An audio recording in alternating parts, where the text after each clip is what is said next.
তো বিপিএল এর জন্য যে ফ্যাসিলিটিস দরকার আমি যতটুকু জানি যে চিটাগং, সিলেট এবং ঢাকা, এখন হয়তো বরিশাল, বগুড়াকে ভাবা হচ্ছে ভেন্যুর জন্য।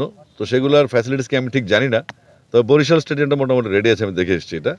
তো সেক্ষেত্রে বিপিএল নিয়ে ভাবিত হচ্ছে আসলে আমার মনে হয় উত্তরবঙ্গে আমি আজকে সফর শুরু করলাম নীলফামারী থেকে, ডেফিনেটলি আমি একটা রিপোর্ট জমা দেবো বিসিবিকে যে আমি কী দেখে এসেছি এখান থেকে উত্তরবঙ্গ থেকে। তবে উত্তরবঙ্গে আমাদের যেহেতু একটা বড় আয়তনের দিক থেকে অনেক বড় একটা জায়গা এবং এখানকার ফ্যাসিলিটিস খুব পুয়ার, তবে এখানকার প্লেয়ারদের সুযোগ সুবিধা বা আপনার মাঠের গ্রাউন্ড স্ট্র্যাটেজি কিংবা লজিস্টিক্সের জটিলতাগুলি আছে, এটা আমাদের যিনি ডিরেক্টর রংপুর বিভাগ আছেন হাসানুজ্জামান সাহেব, তিনি নিঃসন্দেহে এগুলো মার্ক করছেন।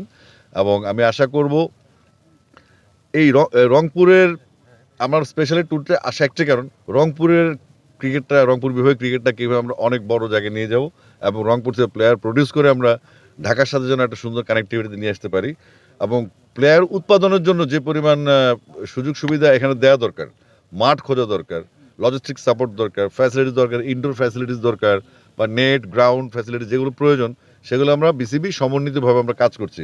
একদল ইয়াং ডাইরেক্টর আছেন এখানে যারা বাংলাদেশে কাজ করতে চান, এটা গেম ডেভেলপমেন্ট হোক, ফ্যাসিলিটিস হোক, লজিস্টিক হোক। যেমন আমরা মনে করেন ইনডোর ফ্যাসিলিটি দিতে হচ্ছে সারা বাংলাদেশের স্পেশাল কিছু ডিস্ট্রিক্টে যেন বাচ্চারা সারা বছর ইনডোরে প্র্যাকটিস করতে পারে। তো সেগুলো সম্ভবত আমরা যাচাই করছি এবং সেটার আলোকে আমরা কাজ শুরু করব। আর বিপিএল এর যে ইস্যুটা আছে সেটা একটু বড় ব্যাপার, কারণ এখানে ইনভেস্টমেন্টের ইস্যু আছে।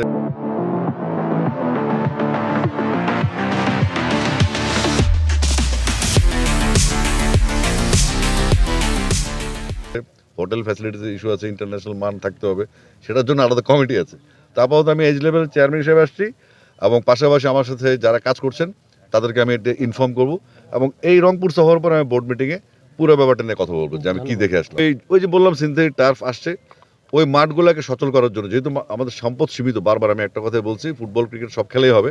তো সেক্ষেত্রে আমরা, আপনারা যারা এখানে সার্চিংয়ে আছেন, জেলা ক্রীড়া সংস্থায় আছেন, ক্রিকেট সংস্থায় আছেন, সার্চিংয়ে থাকতে হবে যে এই মাঠটা কাজে লাগানো যায়, এটা আমাদেরকে নোটিস করলে আমরা সেখানে টুর্নামেন্টের জন্য উপযোগী করে তুলবো মাঠটা।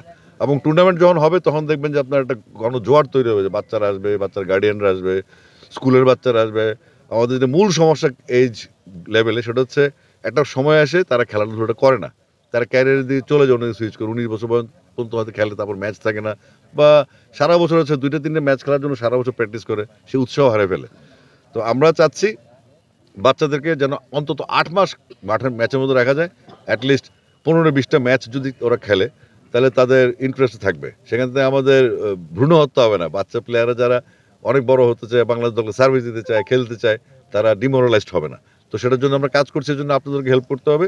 এবং আপনারা গণমাধ্যম কর্মী যারা যে এলাকায় আছেন, সে এলাকার ক্রিকেটটাকে, খেলাধুলাকে ফোকাস করবেন, তাহলে হবে কি মানুষ জানবে যে এখানেও খেলাধুলা হয়। সব তো ঢাকা কেন্দ্রিক।